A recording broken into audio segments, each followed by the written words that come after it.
бицгээ цуг баг. А би яриан дундаа ингээд нороо ингээд алдах байх заяа. Хөөе харин чи дээшлүүлээрээ болон заяа. Эхэлсэн үү? Хан байцгаана уу гэхтэй. Монголын шинэ хөгжим 100 хөгжмийн уралдаан юм шиг юу лээ би шинэ хөгжим 100 да. Сайн байцгаана уу? Монголын шинэ хөгжим Яасан бэ? энэ өөдөөс авсан. Чи байлаач чи. Хүн яг ингээгоо инээгээд ингэж яах. Би өөр яах вэ? Хүмүүс эхэлж яах. Гоё листэ. За. Анхаар бичлэгтэй байна. Анхаар дотор чимээгүй бичлэг айгүй олон гаацтай болох нь байна. Харин тийм. За. Сайн байцгаана уу? Монголын шинэ хөгжим 108 дугаар уралдааны маань подкастын 2 дугаар дугаар эхлэхэд инхүү бэлэн боллоо. Өнөөдөр ямаанд очноор зохиомжийн техникийн оюутан Бат Үлст. Сайн байцгаана уу? За, өөрийгөө дэлгэрэнгүй танилцуулаач. Анх яаж хөгжим бүжигт орсон, яаж явж байгаад зохиомжийн ангид орсон гэх мэт. Намайг Баярын Бат Үлст гэдэг. Хөгжим бүжгийн коллеж яг намайг орж яхад яг консерватор болж исэн. Монгол Улсын консерваторт 2017 онд анх их хур хөгжмөр орж исэн. Тэгээд 7 жил суралцаад школоо төгсөөд тэгээд энэ жилээс хөгжмийн зохиолчийн ангид Алтан гэрэл багшийнхаа удирдлагын эхний жилдээс оролцож байна. За, яг одоо зохиомжийн маань уралдаан коронавигоос хойш маш олон жил завсарласны эцэст яг өнгөрсөн жилдээ 2024 онд зохиогдсон шүү дээ. За, тэр үед яг ингээ анх уралдааны удирдамжийг хараад яг ямар сэтгэл төрчихсөн, яг ингээ юу тэр уралдаанд орох сэтгэлийг чинь төрүүлсэн бэ? Би бол ер нь бол өмнө нь тийм уралдаан болж байсныг бол ерөөсөө мэдээгүй. Карантины өмнө болж байсныг болж байсан байх ихтэй анзаарч байсан гэж байгааг баг. Тэгээ карантинаас бас болохгүй байжгаад өмнө жил болсон. Тэгээд тэрний өмнөх нь яаж исэн юм аа? Тэрийг манай дээдлийн эвэр бүрээний сая уралдаанд бас 2 дугаар байранд ордог амар төвшөө ах нэг тийм зохиолын уралдаан болно гэж яриад явж байгаад тэгээ тэр үед асууж байхад бол оюутнуудын дунд гэж ярьж байсан. Тэгээд тэгэхээр заагаа бодож ягаад ер нь зохиол бичвэл дараа жил мөрөж жил гээд зөвхөн оюут ингээ бодсон дараа жил мараа жил орвол нэг зохиол бичт юм уу гээд нэг санаа ороод ирсэн байсан чинь яг удирдамжинд гарсан чинь 10-аас 12 дугаар ангийнхаа орж болно гэхээр нь тэгвэл орчих гээл харсан да. Тий. Ер нь тэр өмнө нь тэр бодож байсан санаа гараад харсан. За яг нэгдүгээр байр гэсэн шүү дээ тий. За яг квартет дээр, мориорын квартет дээр зохиол бичсэн. Тэр зохиолынхаа тухай жоохон дэлгэрэнгүй ярил. Тийм. Яг нөгөө өөрөө их хурх болохоор квартетэд их тоглолдог байсан. Тэгээ ер нь бол квартет гэдэг одоо бүрэлдэхүүн чи өөрөө айгуу тийм нэг гоё нэг дүүрэн дуурах боломжтой бүрэлдэхүүн шүү дээ. 3 ном, ер нь дөрвөлээ ном. Тэгээд Сатурн айгуу гоё тийм өргөн. Тэгээд ер нь дөрвөл өөрөө тоглох их дуртай байсан. Тэгээ гой зохиолуудтай байдаг байсан. Тэгээд яг санаагаа олцсон байжгаад зохиол бичгтээ юун дээр өчүү гэж ер нь их бодлогоогоор шууд дөрвөл дээр л ер нь бичвэл ер нь гоё доо гэж бодоод дөрвөл дээр биччихсэн. Тэгээд тэр зохиол бол яг хуу нэргүй зүгээр морио өрийн дөрвөл гэдэг. Яг дөрвөлийн яг сонгодгоор ярих юм бол яг сонгодог концертын хэлбэртээр бичигдсэн. Их нэгдүгээр анги нь бол ер нь санаатны хэлбэртээр бичигдсэн. Тэгээд яг тийм утга учир гэхээс илүү зүгээр нэг морио урдын дөрвөлд гарч болох нэг техникийг нэг өөрийнхөө чадлаар гаргах гэж хэлсэн ба. За ингээд зохиол бичгээд яг анхных чинь шүү дээ тий. Ямар ч юм одоо хүнээс зөвлөгөө авах ч юм уу, эсвэл одоо багшийн заавар ч юм уу тийм зүйл байгаагүй. Тэгэж бичгээд хэрэгтэй байсан бэ? Эсвэл бол за гэл ингээл шууд бүхэн болол ингээ бичсэн үү? Ер нь бол угаасаа ядаргаатай л та хэцүүлтэй зохиол бичих чинь. Тэгээд тэрийг бол би яг 2-7 хоног бол 1-7 хоногт бичсэн юм аа. Тэгээд 1-7 хоног бичихтэй яг эхний өдрөө биччихээд тэгээд 7 хоног байжгаад яг 7 хоногийнхаа сүүлийн өдөр яг засч дуусгасан байдаг. Тэгээд эхлээ бичихэд бол нэлээ эвгүй байсан. Яг тэр нэг санаа ороод ирсэн байсан. Тэгээд тэрийг ингээд буулгах гэж яг тийм аккордыг олох гэж, гармоно олох гэж их хэцүү байсан. Тэгээ гармоно олцоод энэ ер нь бол яг зохиол бичиж яг хэцүү юм нь бол дуусгаж чаддаг юм байл. Дуусгахад айгүй хэцүү байт юм байл. Яг Эхлүүлчихэд яг тэр санаагаа яаж гоё бүрэн батлаад дуусгах уу гэдэг нь айгүй хэцүү. Тэгээ ер нь тэр санаанд яг дуусгах гэж баг 7 хонос. Тэгээ эхэлж явж байгаа яг дуусгах гэж 7 хонож байгаа. Тэгээл дуусгасан. Ер нь бол яг бичих арга барил гэвэл яг нөгөө өөрөө яг их хураад өөрөө тоглолдог. Тэгээд дөрвөл тоглож исэн. Тэгээд мориор ерөнхийдөө яг тоглож гэх юм уу одоо өнгөнүүдийг мэддэг болохоор тоглож исэн өмнөх тоглож исэн хуурын дөрвөлийн зохиолуудаасаа тийм нэг бүтцийг аваад ер нь зохиосон. Одоо дөнгөж оролцох гэж байгаа 10 жилийн сурагч нарт хандаж үг хэл гэвэл одоо ингээд зохиол бичгээтэй яг ихэнх хүүхдүүдийн хандлага нь за өөрөө аяа бичээд за ингээд хичээ одоо ямар ч гармоны талаас нь ч юм уу ерөөсөө тэгж харддаг байхгүй яг гармон чухал уу эсвэл үнэхээр энэ хүүхдүүдийн бодож байгаа шиг зүгээр аялгуун л чухал уу гэдгийг илүү дэлгэрэнгүй гоё тайлбарлаад өгөөч. Гармон аялгуу хоёр чинь ер нь бол тийм нэг хамтдаа байдаг зохицсон ойлголт байхгүй юу? Яг аялгуундаа хамаарч гармоно үүснэ. Тэгээ гармоноос тийм бас хамааралтай бас тэнхгүй тийм аялгуу нь байх хэвээр. Ер нь бас тийм нэг хоёр талаар нь бичиж болно. Эхлээд аялгуугаа биччихээ, тэрэндээ тааруулж гармон бичиж болно. Эсвэл тийм нэг гоё гармон олцоод тэрийг ашиглаад аялгуу дээр нь хөрвүүлчих болно. Яадсан энэ хоёр бол салшгүй ойлголт. Тэгээд яаж гармон ний бичих вэ гэж бодож ивэл эхлээд ер нь бол угаасаа бидэнд 10 дугаар ангиас хойш гармон орсон нэг тодорхой хэмжээний мэддэхүүн байгаа. Тэрийг ер нь бол ашиглаж болно. Гэтэ тэрийг ашиглахаас гадна бас өөртөө бас таалагдж байгаа тийм нэг гармоно ашиглах ер нь зүгээр. Заавал тийм нэг Европын сонгодог тийм гармон гэхээс илүү тийм нэг өөртөөгөө сонсогдож байгаа өөрийнхөө тийм нэг санаанд нь хүрж байгаа тийм гармоно өөрөө бодож олоод эсвэл тэрийгэ зохиогоод ч юм уу тэрэн дээр аялгаугаа хийгээд тэгж бас болно. Тэгээ заавал тийм нэг баригдах юм шаардлага байхгүй. Гэтэ ер нь бол гармон чухлын үед бол чухал. Гэтэ өөрийнхөө аялгауг гаргана, өөрийнхөө гармоныг бол аль нь л чухал гэдэг юм байна. За дөнгөж зохиол бичээ хүүхдүүдэд ер нь ямар хөгжмөөр яаж бичих алхаар ямар ч хөгжмөөр байж болно дөө. Тэгээ өөрсдийнхөө мэрэгжлийн хөгжмөөр байж болно. Төгөлдөр хуур дээрч байж болно. Тэгээд яг гоё өөрөө бүрэн илэрхийлж чадах. Эсвэл заавал тийм нэг юм баригдалгүйгээр тийм нэг гоё тийм групп гаргаж болно шүү дээ. Өмнө жил нэг ирсэн юм лөө. Энэ хоёр ятаг хоёр их хууртай тийм нэг зохиол байсан. Тийм байж болно. Ерөөсөө ер нь чөлөөтэй шүү дээ. Зохиол бичнэ гэдэг чинь бол өөрөө их чөлөөтэй. Тэгээд өөрөө их өөрийн тийм нэг бодолд орж ирсэн тийм санаагаа айгу тийм нэг бүрнээр илэрхийлж чадах тийм хөгжмнүүд дээрээ тийм чадaltaй хөгжмнүүд дээрээ бичиж болно. Тэгээ өөрөө тоглож болно. Эсвэл хүнээр тоглуулж болно.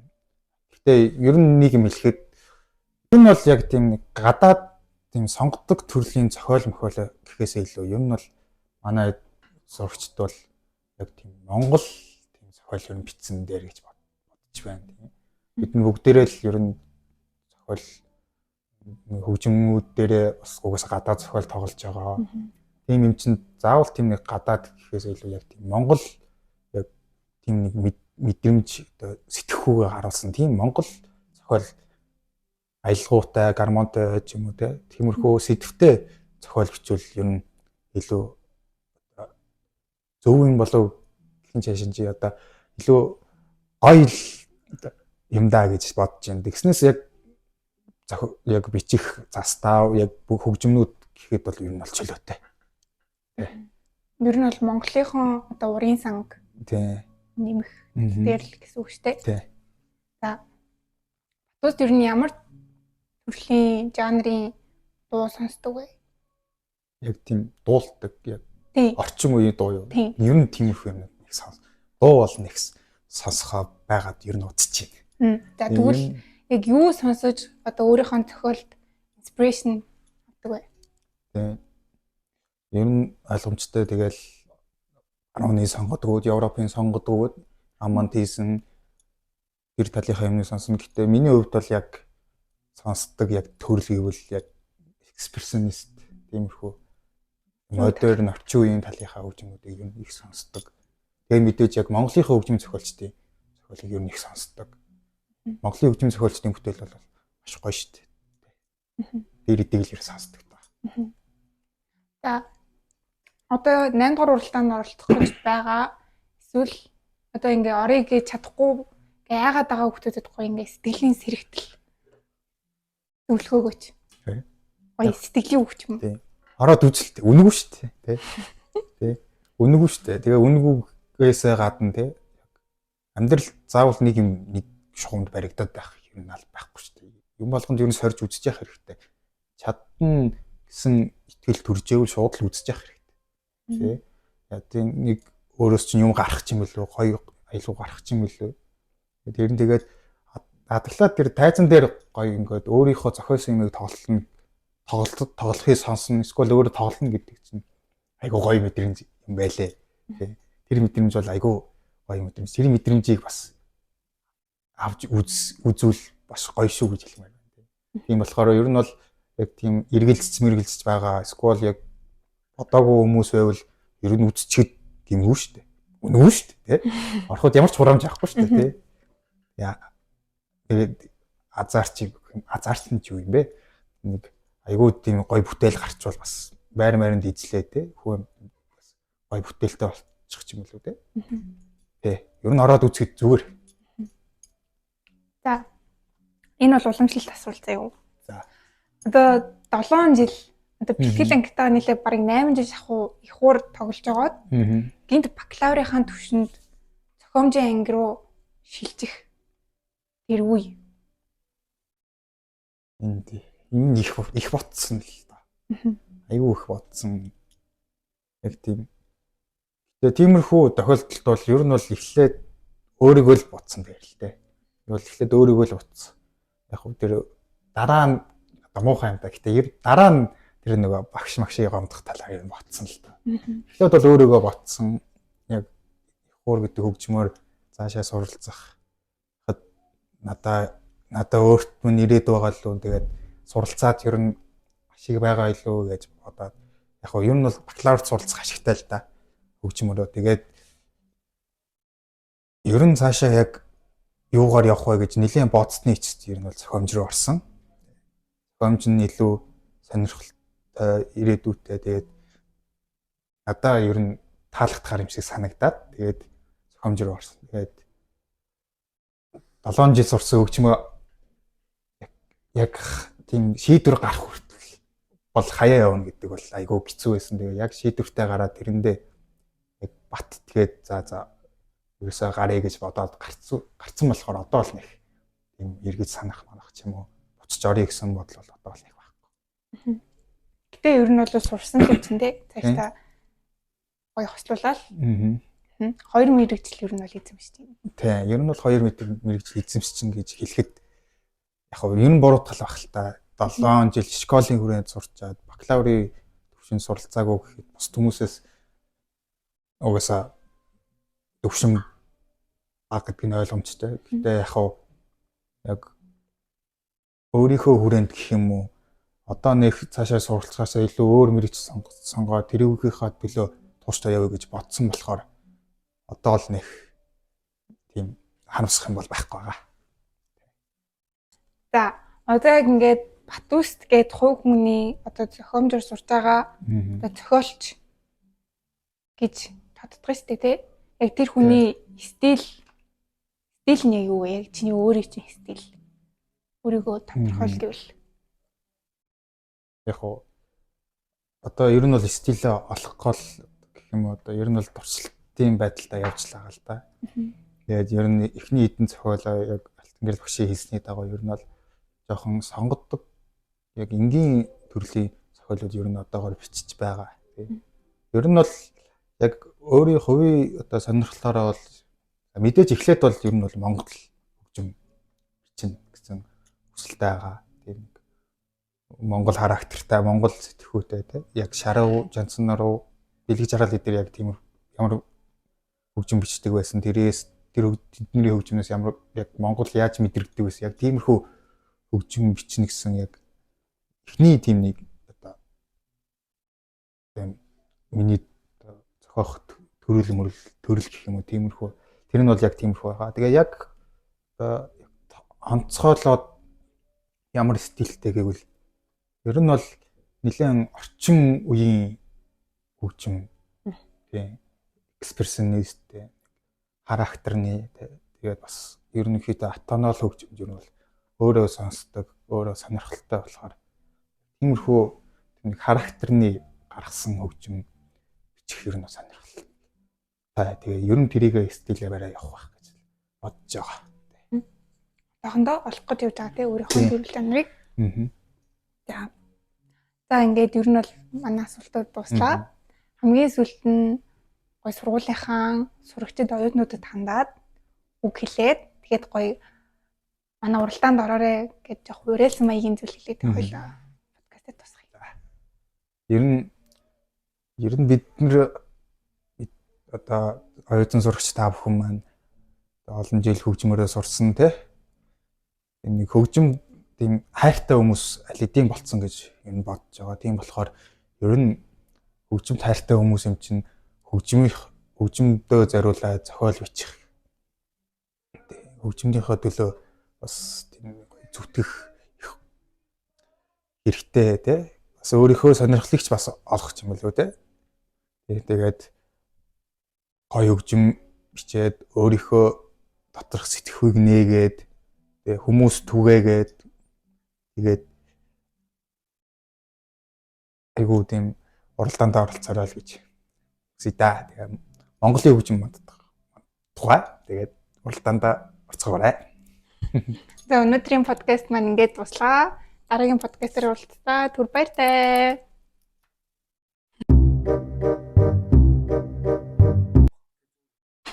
Юу памбаг вэ?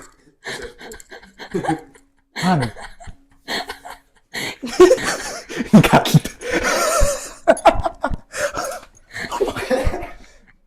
Зэний хот хин битсэн.